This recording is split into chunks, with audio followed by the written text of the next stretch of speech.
Let's start with roll call. Mr. Adams. Here. Mr. Dries. Here.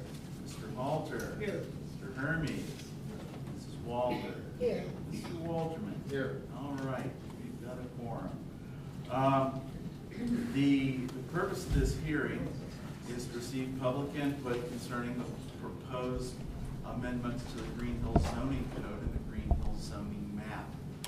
A number of you have signed in to speak, and we'll just take you in order of you signing in. How about that? Spider creeping around up here.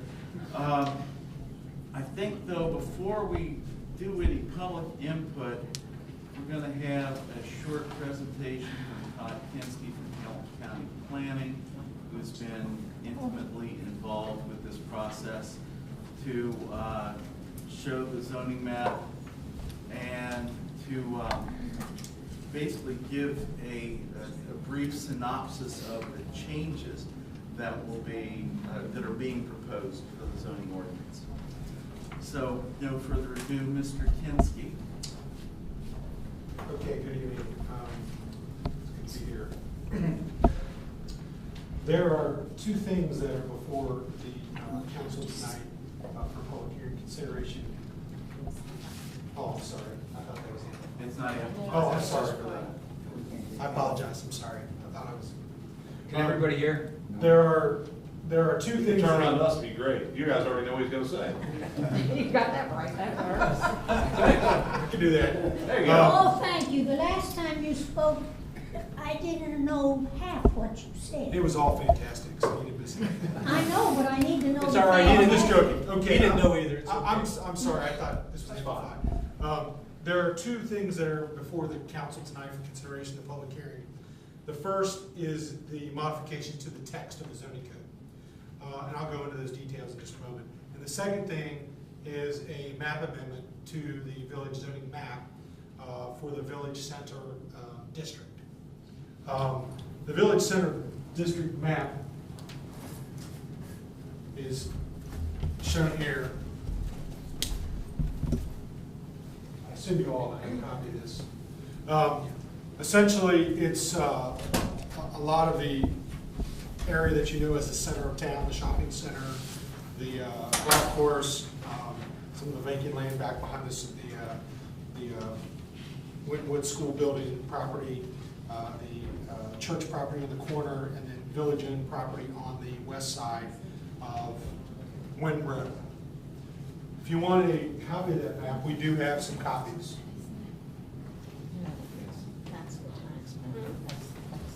I think you have some extra copies for the audience. Well, here, let's just put that right there.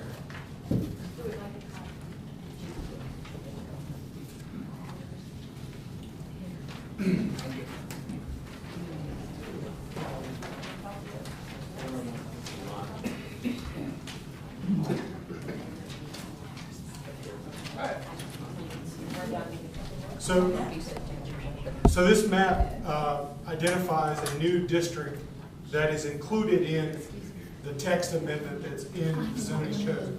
So I will go through that a little bit, and essentially what we're doing is if you amend the text, you have a new district, then this map would actually then put it in place. So that's how it's connected.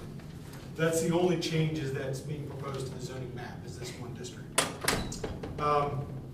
As far as the zoning code itself, the zoning code was originally written back in 1949. It was substantially amended in the 60s. There's been a few changes over the years, fairly minimal. Back in, probably 6-7 years ago, I don't remember the exact date, there was a PUD ordinance or chapter that was added to the code that predated the Potter Hill development. But by and large, the code was out of date in many ways. There were many things that most modern zoning codes include that weren't in the code. So initially, we had anticipated just editing and revising the existing document. And as I went through that, and I actually prepared an analysis of the zoning code back in June 2011, submitted that to the village village manager and also law director. And it was my recommendation at that time to essentially just almost literally scrap the entire code and start over and write a new code. And the law director felt that that was actually the best thing to do. Now that said, there were some things in the existing code that did not change. For example, the PUD chapter stayed the same, the Greenbelt chapter stayed the same, the regulations for telecommunication towers stayed the same, and some of the administrative things that dealt with the village charter stayed the same. Some of the policies regarding annexation and the Greenbelt and all that, which can't be touched without a charter amendment, stayed the same. So the rest of it is, for the most part, new, but we tried to keep as many of these existing standards, like the setbacks and the heights and those kinds of things, so that we didn't create a lot of non-conforming uses or structures. So I'll walk through quickly the changes that we made, and then talk a little bit about what the Planning Commission did. We modified, one thing we did is we added a new definitions chapter. The existing definitions chapter was pretty outdated, had a lot of outdated terms. We added regulations and definitions for adult entertainment uses, which is a required use, something that's required that you need to do in order to have a legally defensible zoning ordinance. We added new land use definitions that weren't in the code. We added regulations for outdoor lighting. There were no regulations whatsoever for lighting, glare, height, intensity, anything like that. Then one thing that's new is Chapter 9. We took all of the accessory and temporary uses and put them all in one chapter. And there were a number of new things that were identified in that. And one was for urban agriculture. I've heard some people talking about chickens before the meeting started. Home daycare, parking of boats, trailers, and RVs, parking of inoperable vehicles, parking and storage of commercial vehicles in residential districts, regulations for dumpsters and trash handling areas in commercial areas, a bunch of new regulations for temporary uses for things like festivals, contractors, offices, tents, model units, those kinds of things. Regulations for portable storage containers, those pod things that people show up, put on their property, and solar panels. Now the thing I want to tell you now is that all those regulations, none of them exist now. So for example, I know that in the past there was a couple tries at adopting regulations for RVs and boats and trailers, and those were not approved. So presently, right now, today, there are no regulations for those. And what we did is we introduced some regulations that say, if you're going to park them in your front yard, here's the regulations. So right now, there's none. We added some regulations, revised the regulations for fences and walls and hedges. We added some regulations for satellite dishes that complied with the FCC regulations that currently the regulations did not. We added this new chapter for the village center, and the village center was something that came out of the comprehensive plan that was completed a couple years ago, and this zoning district is a way to allow the village to achieve that vision if it is ever redeveloped. Essentially, the idea is to promote pedestrian-oriented mixed-use development. And it doesn't make anybody do anything differently than they do today. If someone comes in and rehabs a shopping center, everything can stay exactly the way it is. But if redevelopment occurs, then this is the district that would enable this new vision that's in your comprehensive plan to be achieved. Another significant thing that it does is it adds a historic district chapter. And this is important to understand that the chapter basically is just the regulations. Now, if someone actually wants to do a historic district, they have to go back through an entire zone change process, essentially do what we're doing now, go through the planning commission, go through the council, and have an ordinance approved. You have to adopt guidelines working with the community so that it applies to a specifically geographically defined area. But the regulations they're there only if you ever adopt regulations in the future for a local district. Without the regulations in the code, you can never do a local district.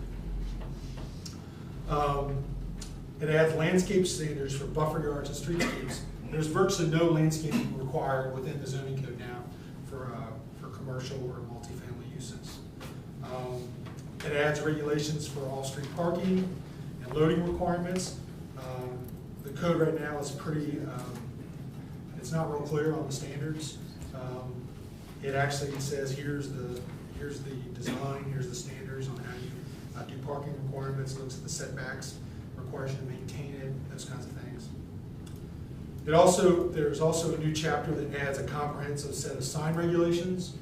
There really are virtually no sign regulations in the code today. Now, there was some First Amendment regulations for signage, First Amendment standards that were approved a number of years ago to deal with signage, and those are kept verbatim in the code. Those are not touched. It also clarifies and modifies a little bit some of the roles and duties of both the council, the planning commission, the board of zoning appeals. In the current code, there are some discrepancies over who does what, and this will clear that up.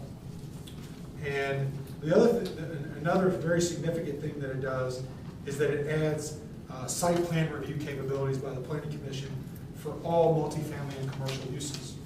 In the current code, in one commercial district, the planning commission reviews the plan before it gets built. In another commercial district, there's no review. It doesn't really make a whole lot of sense. So in all of the multifamily districts and any of the commercial districts, including the village center, anything that's proposed to be built will have to be reviewed by the council, by the planning commission before they're able to proceed to permit. And there's regulations in the code they have to meet. So they have to meet all those regulations, but then they're also subject to the planning commission so that they can look at the little finer details of the development before it can proceed. That's kind of a quick highlight of the major changes. If there's specific things that come up, we'll address those as we go along. The other thing I want to tell you is that two things. One is that this document was reviewed at length by your law director. He's reviewed every revision along the way. Based on his input, I'm pretty sure they have a pretty good understanding of local municipal zoning regulations. And I can tell you that I've done zoning work for 20 years, so it's an area of expertise that I've written half a dozen zoning codes in Hamilton County. So what we try to do is to implement best management practices to the degree that we can find them, and then tailor them to Greenhills. So I didn't go out and just get cookie cutter set of regulations and say, here's what Greenhills needs to do. I try to bring them in and adjust them, following best practices, and then we tailor them based on planning commission input. So the planning commission held a number of meetings, at least 3, I think, maybe more. I want to say it was like 5. There was a number of planning commission meetings throughout the entire process. And so there was a series of drafts that we prepared along the way of the text, and we've had a couple public hearings and a fair amount of input on that, and there were a number of changes that were made to the draft as a result of the public hearing. So that's kind of my best shot at kind of giving a general overview without going into great detail. I think that's fair enough. And as you said, as things come up, if we need clarification or we need some direct quotes from the document, we may call upon you to point us to the right place. At this point, I'm going to open the floor to the public, and like I said, we'll just go down the list as you signed up. Our first commenter tonight is Mick Brown.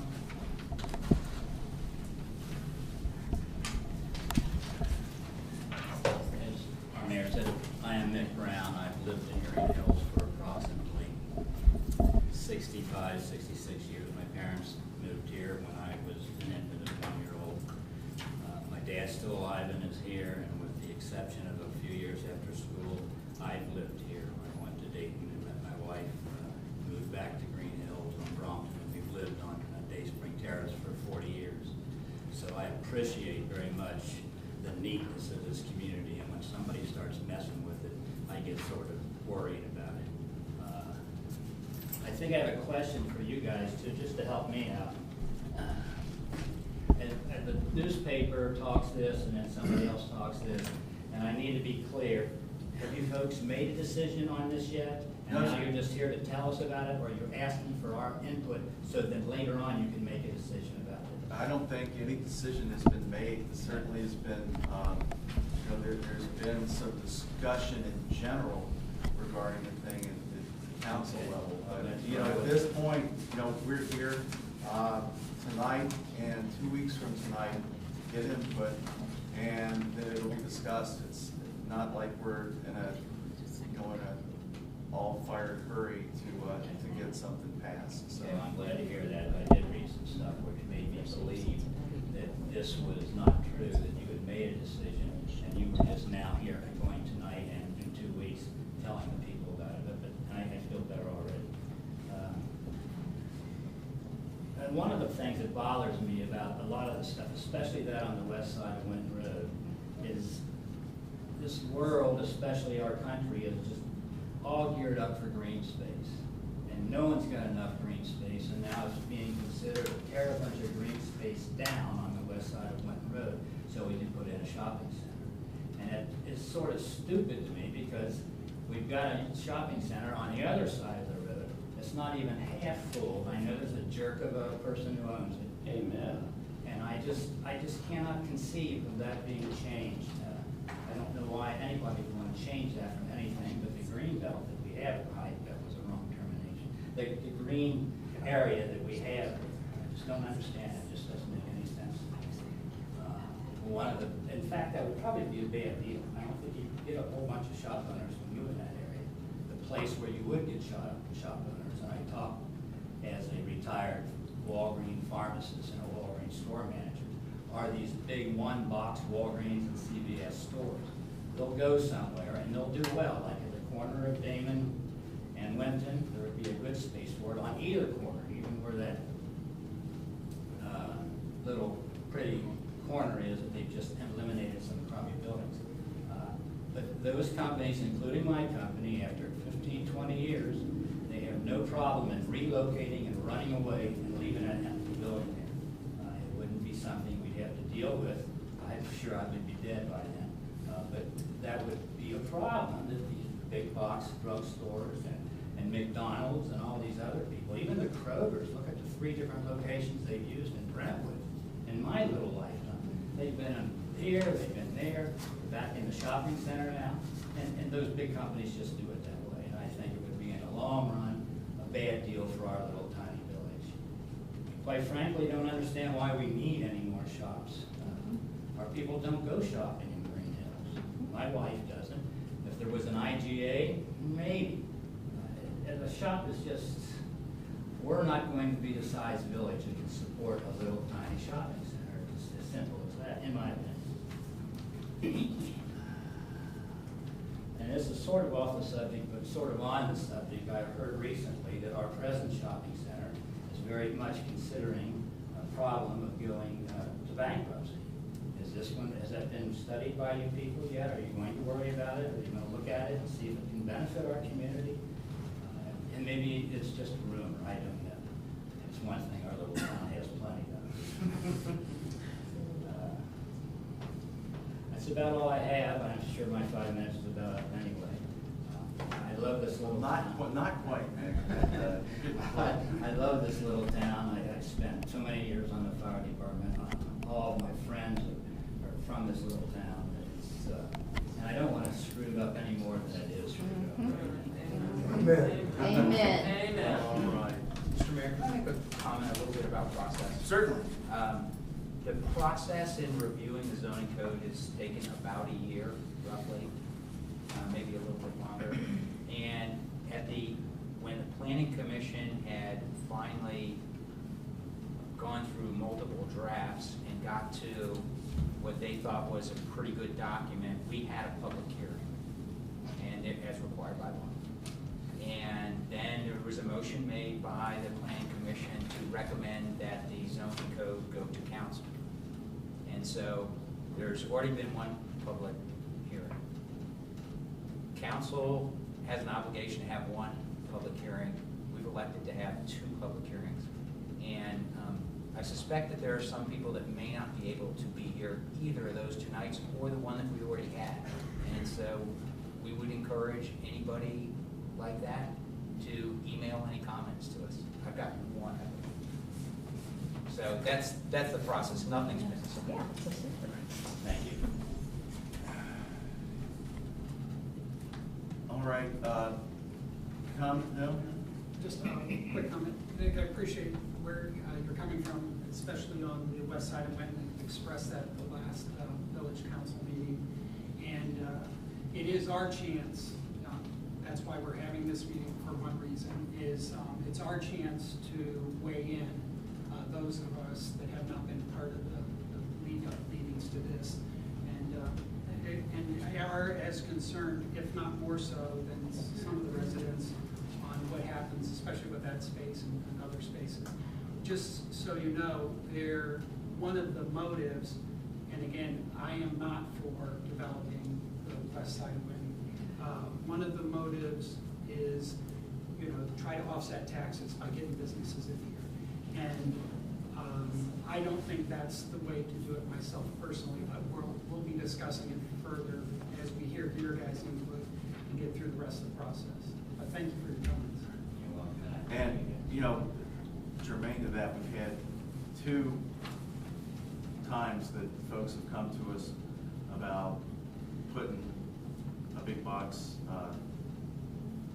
drugstore on the west side of Winton Road. One was Rite Aid, gosh, that might have been 10 years ago. And the other was your not your former employer, at CVS. And both of them were judged incompatible with the thing by, at that time. So let's move on. Thad Willard. Brendan. Sir. One quick thing, and I think we ought to probably let people talk most of the time. Just a point of clarification, Nick. On the west side of Winton Road, except for the corner of Damon and Winton, that's all zone R1, which is now, I don't know if you want to know this, but R1, which is family residences. Most of that area. Yeah, that's current. It's proposed to go to be Yeah. Village Center. I'm confused about what this now is. Everything shaded gray. Even if it says R1 here. Yeah, that's just current. That's old. The existing zoning is shown shaded over Gotcha. I understood, All right. I understood that. All right. It fooled me too, and I understood now. Oh, Mr. Willett. I'm Thad Willard, I live on Damon Road. I do have some history with Greenhills. I've lived here physically for 18 years, but how the world is, my grandfather was a government engineer, worked with the federal government, and had passed on some of the plans for Greenhills back in the 30s. And my father was a rodman on a survey team that surveyed the historic section of Greenhills. And that's one of the reasons I moved here, because my father always told me about how fantastic this was when they designed it. That's way back when. And I'm 72, before I was born. So I'm not unfamiliar with the history of Greenhills, although I've only lived here 18 years. Like everything else, the devil's in the details. And this village center district, the first thing you indicate on here is A, multiple family dwelling units. And where we're at risk, all this area here, owned by Greenhills, the Commons, the golf course, Whitworth Board of Education, and OLR, is now becoming part of the city center, which means it would be potentially open for zone for multiple family dwelling. Now, there is some protection under the charter for the golf course, but the golf course does not cover the entire area back here. there's about 17.821 acres back here. The golf course could be sectioned off, maybe 10 acres of it.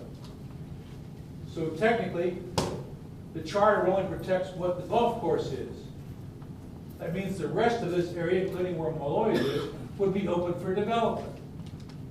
Yes, it's owned by the city, but the city only takes 4 guys or gals on council to sell a piece of property.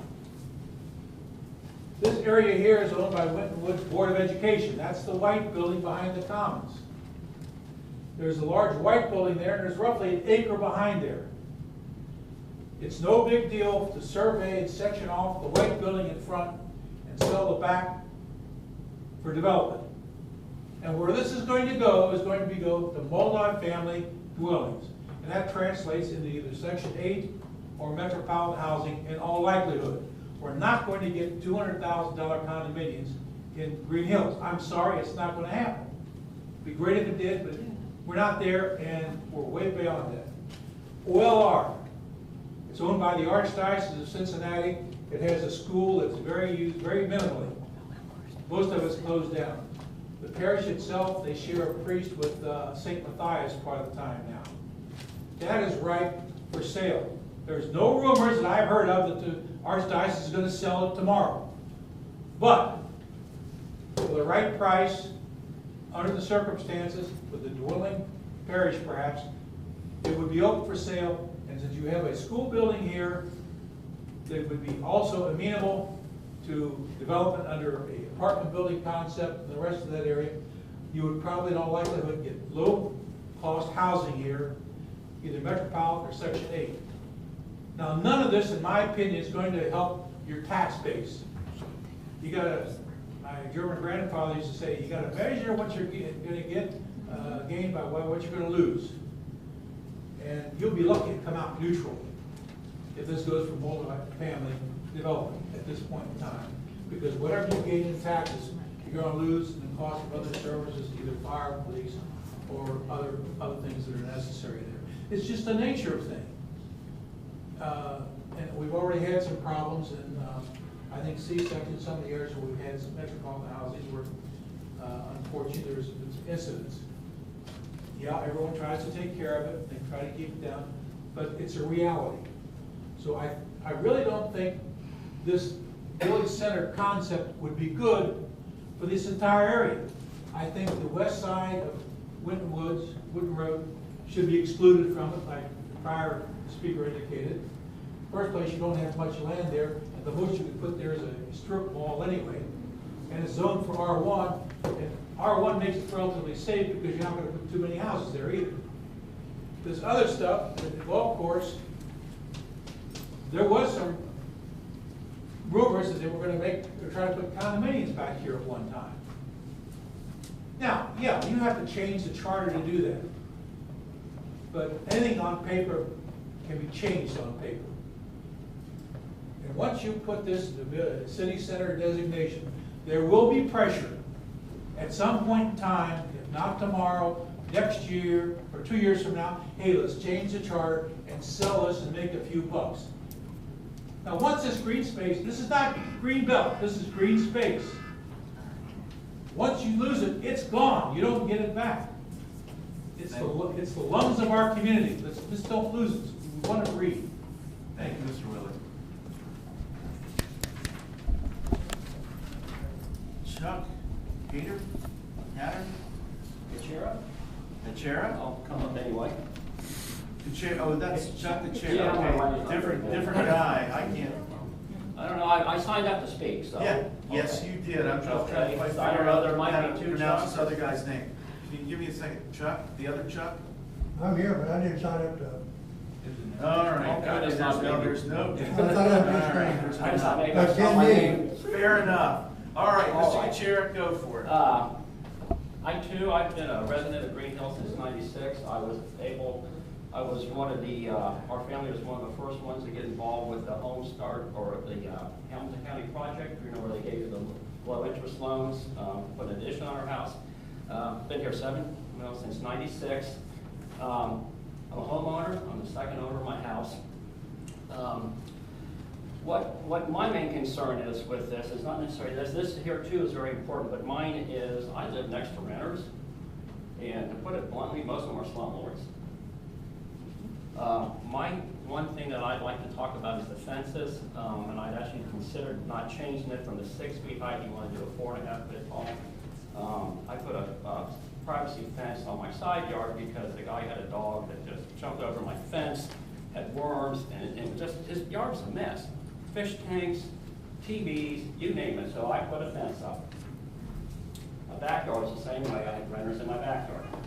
They didn't cut their grass. My wife and I would actually cut the grass for them. I got tired of it. They didn't do the yard for the fence. So I still put a fence up to a certain point, and I had to stop.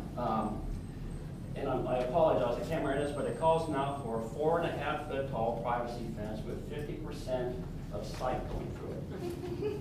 Have you gone to Home Depot or a place where you cannot buy a 4.5 foot tall fence? They're 6 foot or Service Street. Now, the old regulations from Tom Everly, I believe, said that if you take a chain link fence down, you're not supposed to put one up, but some of my neighbors have. I don't want to put a chain link fence up. I want privacy.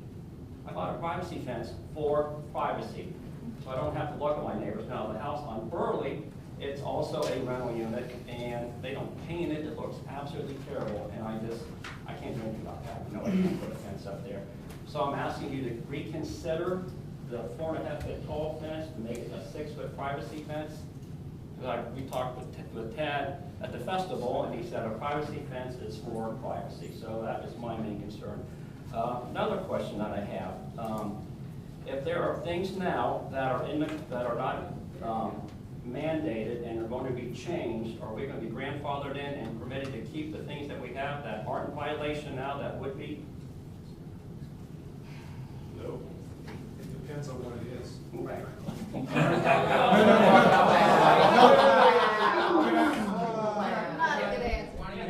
Let him speak. Let him Really, speak. now, really, settle down. This is a very complicated thing. And Mike Willard, you understand the law. It's complicated, right? That's why they gave you a JD, so you could interpret it. Actually, they didn't give it to me. I actually had to. You had to earn it. You No, earned it. well, my You passed question the is, exam, if I have and some- they gave it to you. If I have something that's not a violation, and then if something is passed that says you can't have it, are we grandfathered in? Not, because believe me, I wish I could tear the places down next to me, but I can't. Well, and I'm sorry that every question doesn't have a yes or no Oh, answer. I know. I wish it did. It'd make my life a whole lot easier. That's why I'm asking, so if you don't. When I said it depends, typically the answer is yes if we're talking about structures. If you're talking about things like fences and garages and things that are there, physically there, yes, they're definitely grandfathered. Uses are typically grandfathered as well. If you have, if suddenly, you're doing a multifamily use and suddenly it says this isn't a permitted use, it's grandfathered. But there are some things like, for instance, if we had changed the regulations and said you can't park RVs in your front yard, parking your RV is actually not a use. It's because it's a mobile structure. You can move it. So that's a little bit different. So mostly the answer is yes. There might be a few things where the answer is maybe probably not. But to a large degree, the things that are there can stay. Just because you had said that the Chapter 9 is all new, the Village Center is all new, Historic's going to be new, we have to start over, and sign regulations are new, so I'm just curious. Yes, there will be a lot of things There's certain grandfathered. things that if we have them already, do I have to tear it down? No. Okay. The only other thing I have is the parking. I'm not sure what's in there, but I know, and this may not be the place for it, maybe more of a city council type thing, but when they redid the water mains in our area, they moved some fire hydrants. They moved one by my house that was right next to a parking spot, and what they did is they moved it back. So now our little area of town has lost 2 parking spots because you can't park within 10 feet of a hydrant. So, well, like I said, that probably has nothing to do with this here, but I would think in future considerations that hydrants are moved, that'll be part of the zoning regulations, that they will stay where they're at and not necessarily make it harder to park than we do. And one last thing, the shopping center, we do shop the shopping center. My wife and I are very much into local shopping. My dentist is there, my insurance is there. We go to Village K. We support the King's Table. So yes, we do use the shopping center. All right, thank you, sir. Wendell Fisher. Wendell. What's that? You saw the same thing. Yes, you check I yes, thought buddy. it was, but then, You don't have to. That's Sorry, you're all gonna right. have to speak. He just did. Doug. Okay.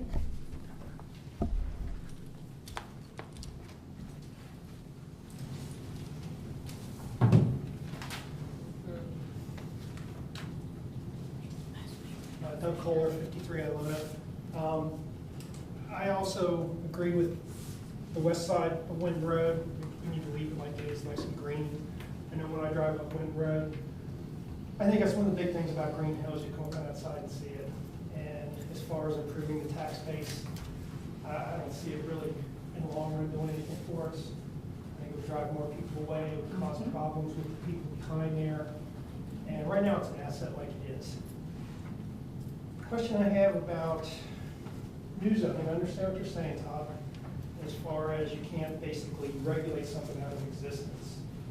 My concern is, if something is non-conforming right now, it limits it as far as modifying, repairing, correcting, or doing anything in the future without totally tearing it down or getting full approval. My question is, I'm not for or against rebuilding the shopping center, okay? I like the shopping center, I think we need one.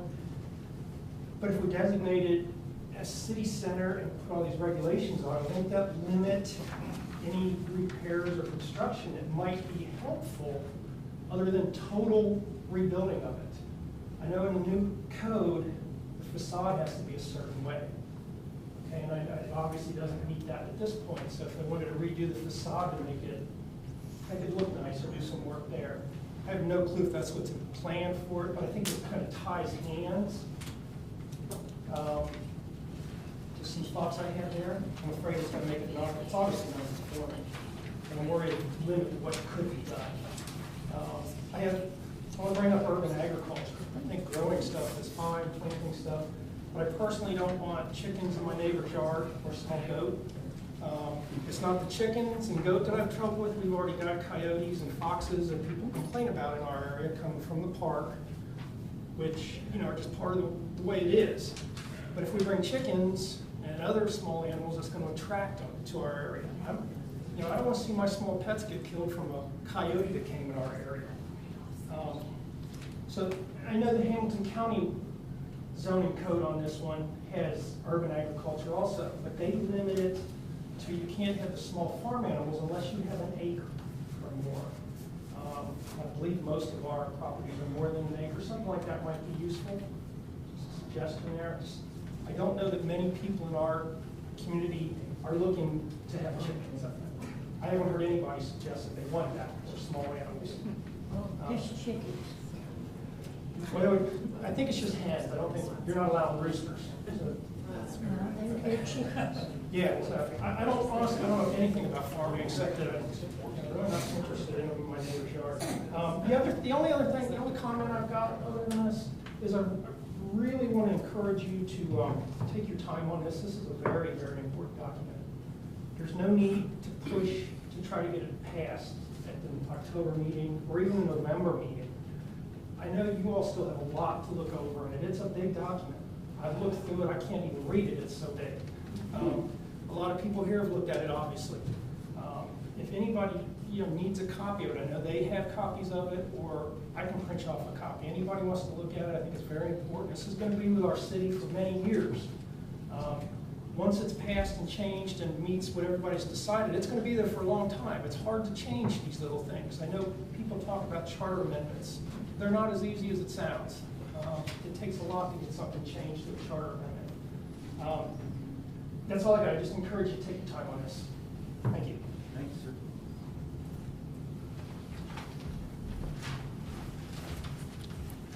Tom Brownfield.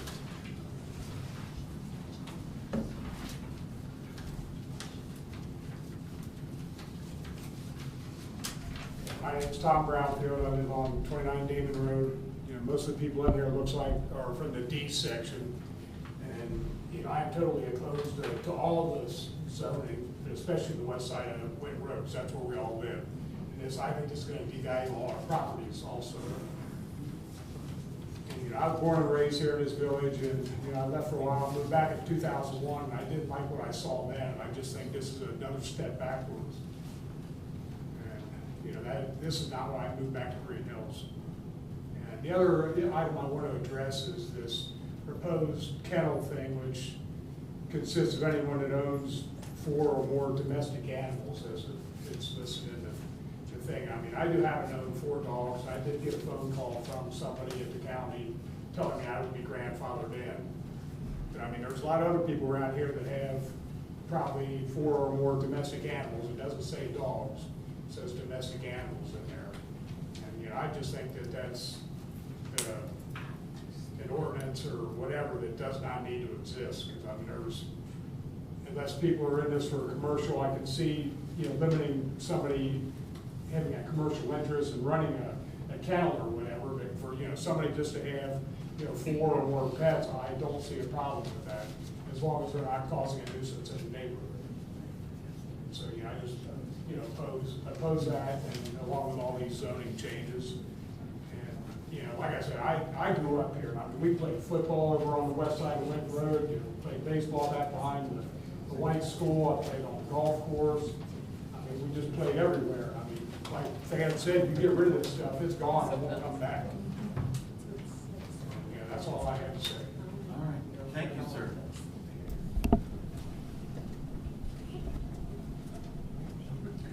Dave, David.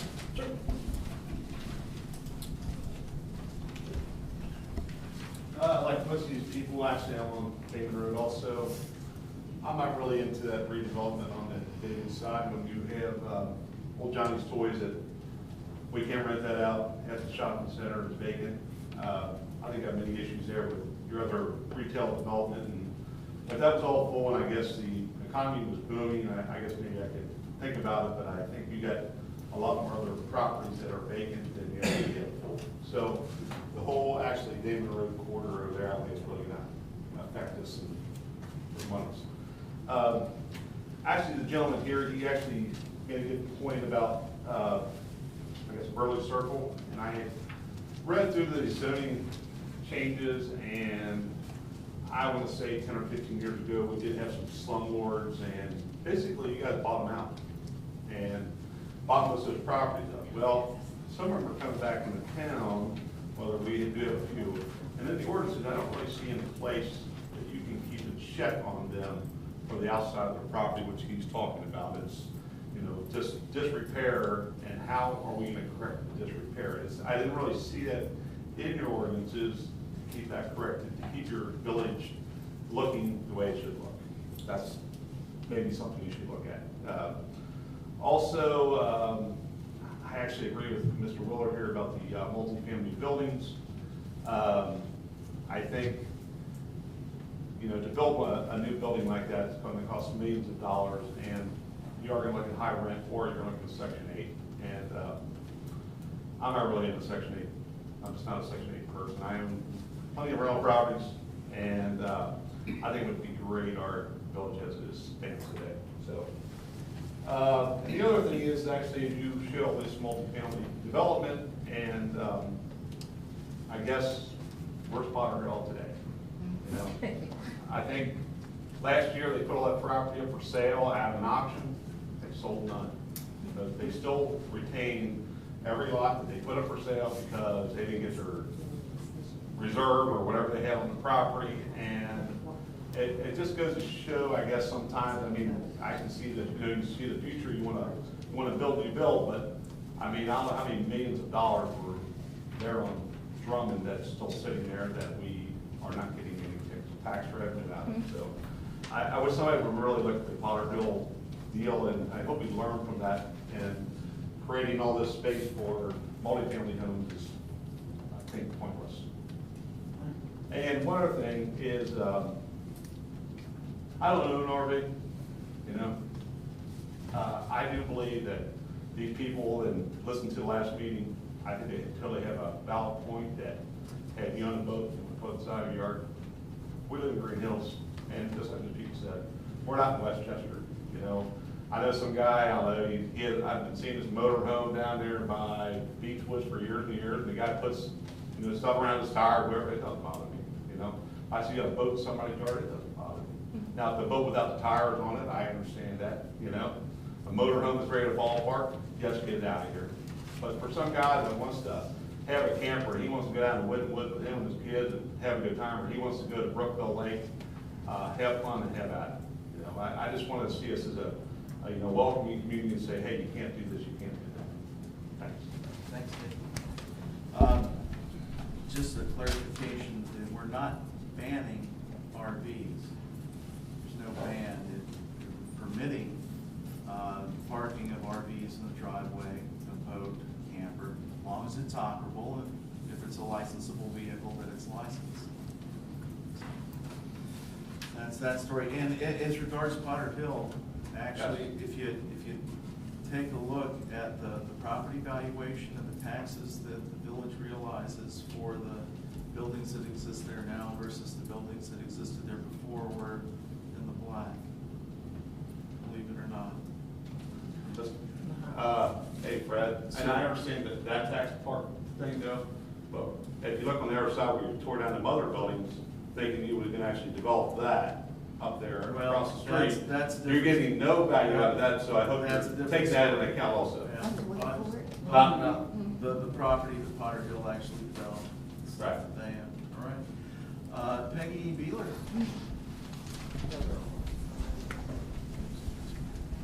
Hi. My name is Peggy Beeler.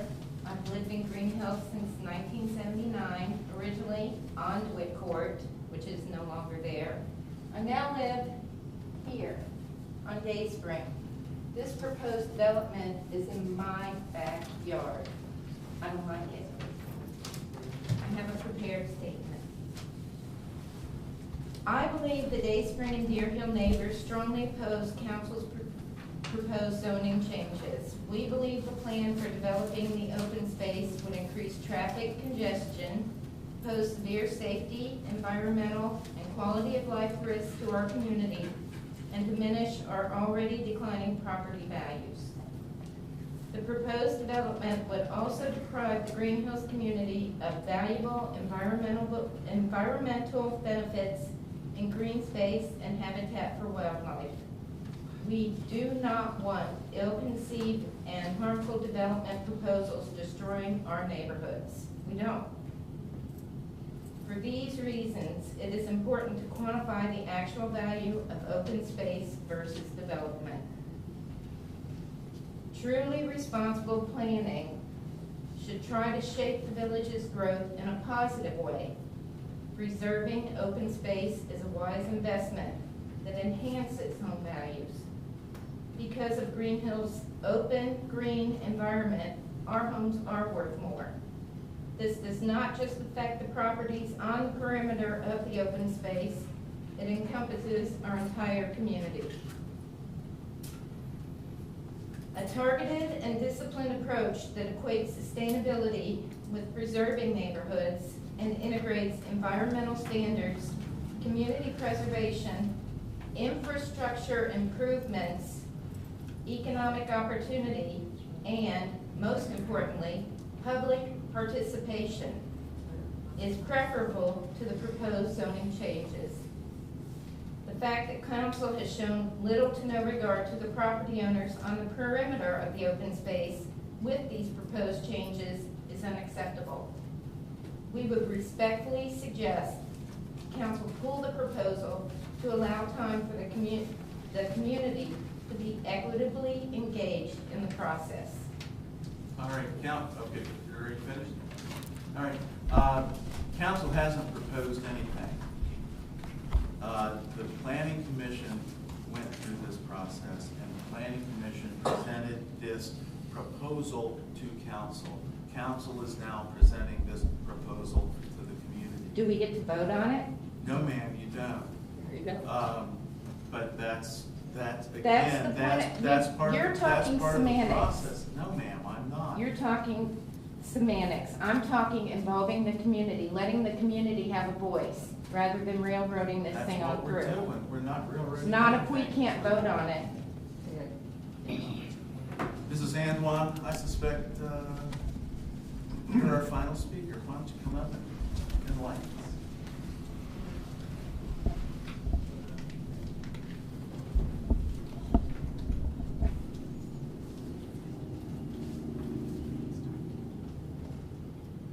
Mayor Merle, Councilman Dries, David Adams, Bud Walton. The four of you have held the reins of this town in your clutches for well over a dozen years. You have, in your time frame, created some very destructive havoc on our quaint little town. Our town that has historic value to the entire nation, you have tried to rip the guts out of it. This is just one more attempt. You hire someone who has background in brownfield development to manage property in a historic district. One thing that is blatantly absent from your document, your 187 page here, you don't even mention where the historic district is. I listened to a planning commission meeting where the two of you, or maybe it was just Mr. Dries and Ms. Kovac, said they weren't clear on where the historic district was. Now, I find that very disgusting. It is absolutely outrageous that you would be spending all our time, money, hiring someone to come back after he was already involved in the PUD, which has been a disaster to the D section. He was involved in the comprehensive plan, which again was a disaster. People bailed off of it, and no one will stand up proudly and say they were a part of it. You plug in people on your committees that have benefit, and you've got people on council that have actually had contracts to buy and sell real estate in this town on behalf of the village. We've got the chairman of our planning commission who has a very big conflict of interest to be developing planning since she's a realtor and she owns rental property.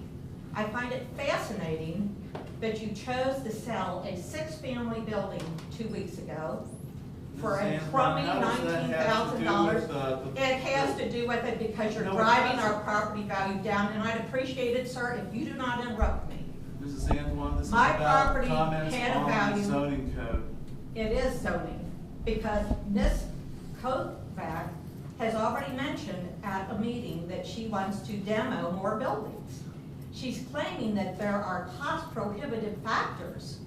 Now, cost prohibitive could be that you actually didn't put a damn rent for rent sign out. Could it be that you don't cut the bushes? Could it be that there's an 8-foot tall weeds directly when I walk out of my home? This community was built as a model of extremely creative and avant-garde planning. What the two of you are directly responsible for is trying to railroad this thing through, and then with your little smirks and grins acting like you're doing it in the best interest of this community. I challenge that, sirs.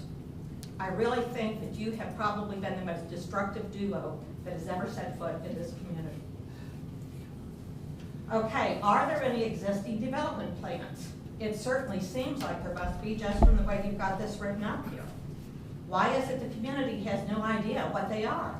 Is it because your CIC meets in private and you develop these little spins that all of a sudden you're going to shove down people's throats? I would suggest that this whole mess of VC over here, that be totally taken away. And why? Because what you're trying to do is encroach on the property rights of everybody who adjoins those properties. If you convert that to VC, it's my understanding that you will not be required to give even any kind of public notice for any development you choose to do in those spaces. The other thing is, automatically when you name it as a VC, everything that's there becomes non-conforming to whatever you wizards come up with.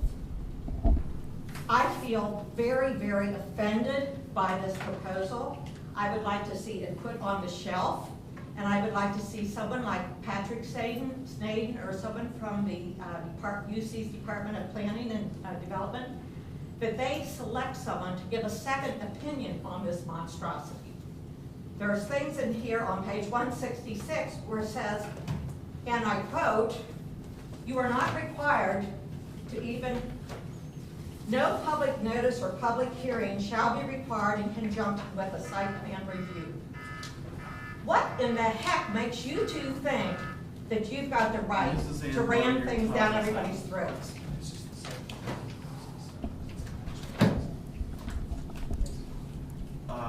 Just for your information, there are no hidden development plans. Oh, I know there Mrs. is. Ann, sit down. It's my turn now, and it's not your turn any longer, so if you'd be so kind as to take your seat. I'm also not for the RVs at every driveway, and I'm not for chickens and bees and goats. I have been a farm girl, and I was raised cleaning chicken coops. Thank you, Mrs. And I want you to know that's not what you want next door.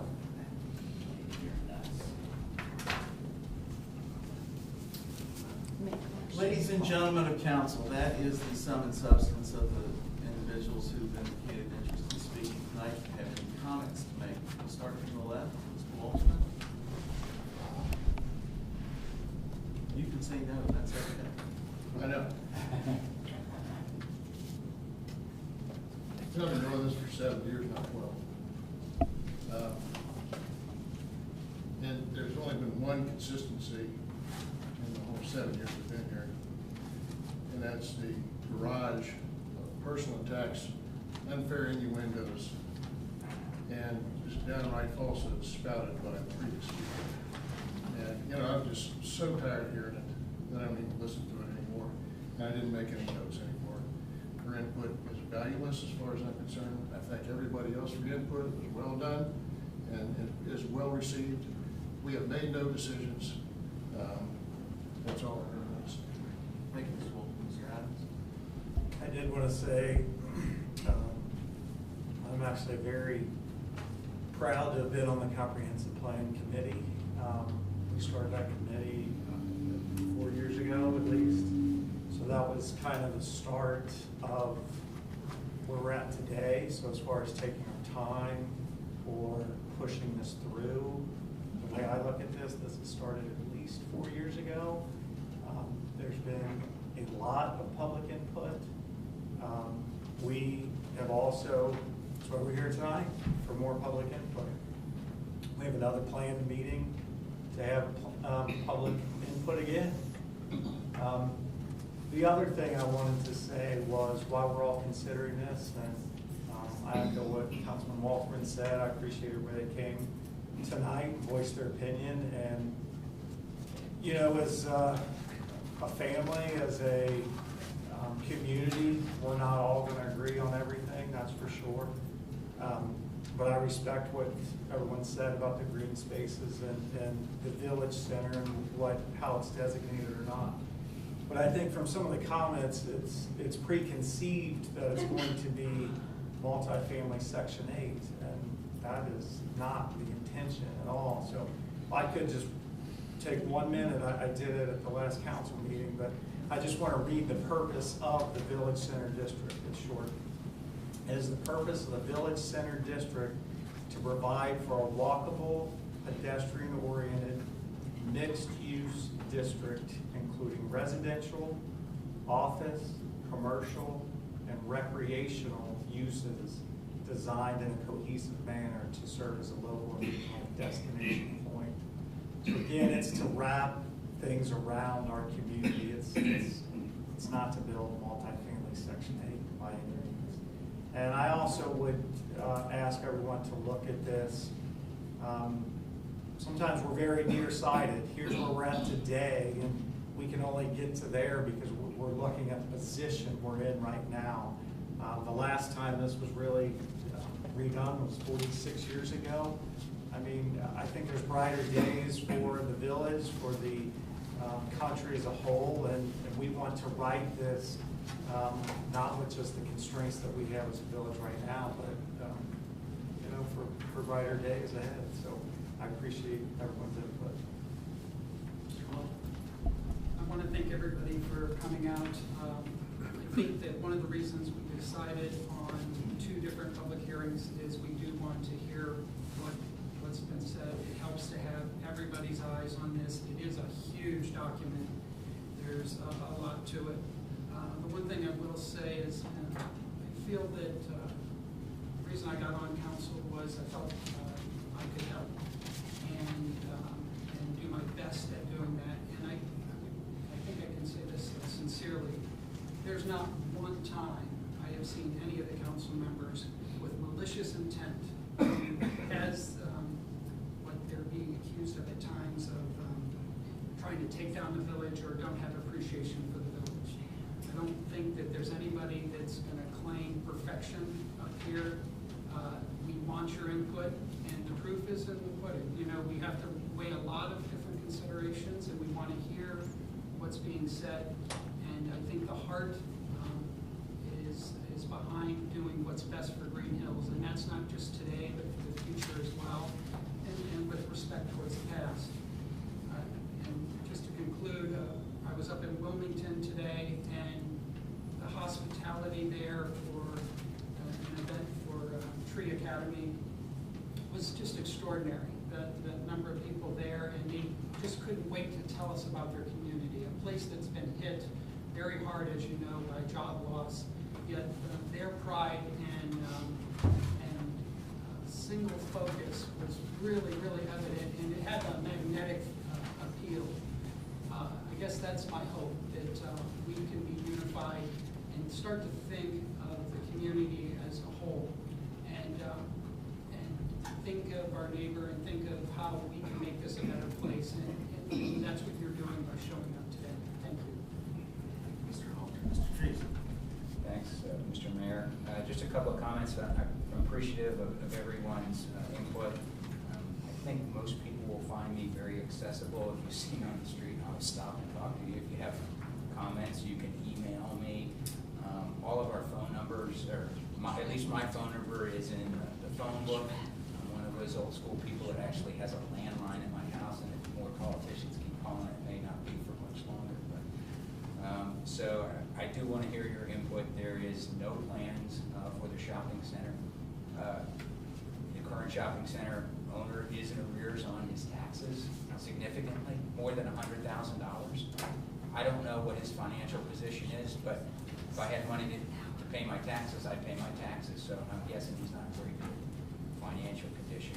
And quite frankly, tomorrow they could put a strip club in there without making changes to our code. So I think that we've been very careful with this process. Like Mr. Adams said, this started with the comprehensive plan, and we need to continue to move forward carefully with much input. I find it reprehensible that somebody takes a shot at Mr. Kinski. He's not my next door neighbor, he's not my brother-in-law, but I respect him as a professional. He's well respected within our community. He's well respected by commissioners in Hamilton County, and we're fortunate to be able to engage him and his staff to help us with this. And he quite frankly knows Greenhills very, very well from the work that he's done, and I'm grateful to have him. What hasn't been said tonight also is we engaged a historic preservation expert, Beth Sulliberger, who helped us with several different things in the code, including the section on historic preservation. She's helping us with the National Historic Landmark designation. And so it's not, we have engaged outside experts to help us. And I want to make a comment also about Potterville. Prior to the acquisition of property and the demolition and the PUD for DeWitt Landing, the police chief can confirm this. There was many abnormally high runs to that area. Since that has changed, since the use of that area has changed, we don't have that problem anymore. The income tax that's paid by the residents that only occupy half of the total built out, what could be totally built out, exceed what was being paid by the prior residents. So it's a gain tax wise.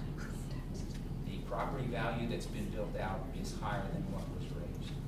And I wish that all those properties were built out. Every single lot had a new home on it, had a young family in there that were playing in the pocket parks, using our schools. But that is not the case today. We have ongoing conversation with Potter Hill about what are they gonna do, making sure that they continue to market.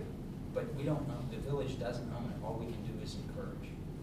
So, was Potter Hill as big a success as everyone had hoped? No, absolutely not. Is it a train wreck that's costing the village money? Absolutely not. We're in a better position, even though it's not complete. And that's all I have. All right, thank you, Mr. Trees. Ms. Walton? I would like to thank everybody for coming forth and to speaking their mind. You know where to find me. I'm always watering something, some plant, some flower, anything like that, and or my Swiss chard and my parsley, and give it to anybody that passed by and would like to share it. I'm concerned, like everybody else, for the green space. Recently I went to a lecture that was presented by an economist, 2 architects, a planner, and all 4 of them were from the city of Bordeaux in France. There were other 4 equally accredited as economists and planner and architects from the city of Curitiba in Brazil, which there's a booming construction area. The consensus that they have found out with the very ancient city of Bordeaux, that many people had left it, and after 30 years, they want to come back to it, and they couldn't come back to it.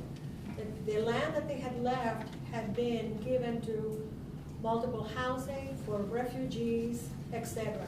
Right now, 30 years later, there's 27 mayors that are trying to talk to each other because they don't talk to each other, just only try to talk to each other, to try to find a little bit of green space in each one of their communities that they're mayors of, in order to make some green space common.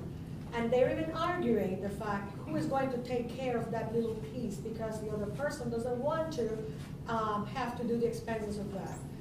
So I think that we have the task in front of us that we are not thinking only for ourselves, but I think we have to think for 30 years from now that I will not be here to see it, but there will be children here that will be living with that. And if anybody have any comments, you know where I am. I always have about an hour and a half of watering the neighbor's yard, my yard in the front. I see the school buses coming in, the children from kindergarten taking off, and I always talk to all the grandparents and the parents that drop the kids off.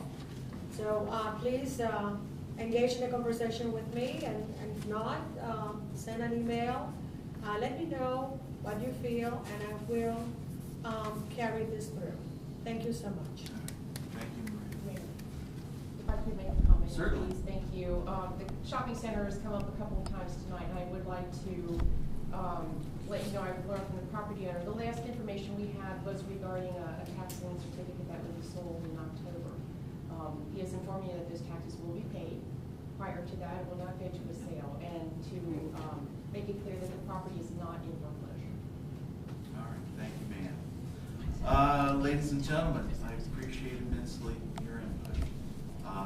Encourage your friends. Oh, Mr. Kinski. I just want to say that I would gladly talk with any of you about any questions that you have. If you want my phone number or business card, I'll give it to you after the meeting. But based on some of the comments, I think there are some misunderstandings of the rules and how they work, and I would be more than happy to talk about any of those with anyone at time. We'd appreciate that immensely, Mr. Kinski. And, you know, encourage folks that you know to come and share their thoughts. If they can't make it, have them email their thoughts, write them down on a piece of paper, send them snail mail, drop them off here if you want to save the 45 cents for the stamp. Again, thank you all for coming tonight, and if there's no further ado, I'd entertain a motion to adjourn. So moved. Is there a second? Second.